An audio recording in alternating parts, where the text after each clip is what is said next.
Hi guys, কেমন আছেন সবাই? আশা করছি ভালোই আছেন। My first blog. আপনারা আমার চ্যানেলটা সাপোর্ট করবেন। আমি এই পর্যন্ত 3খানা চ্যানেল খুলেছি, কোনোটাই সফলতা পাইনি। আশা রাখছি এই চ্যানেলটি সফলতা পাবো আপনাদের কাছ থেকে। চ্যানেলটি থাকবেন, হাতেই থাকবেন, দেখবেন। এখন আমি আছি একটি টিলার উপরে। চারদিকটাকে দেখাই আপনাদেরকে একটু, দেখতেই পাচ্ছেন।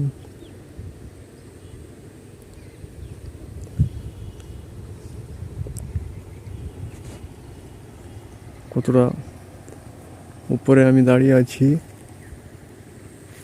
এই যে ঢালটা,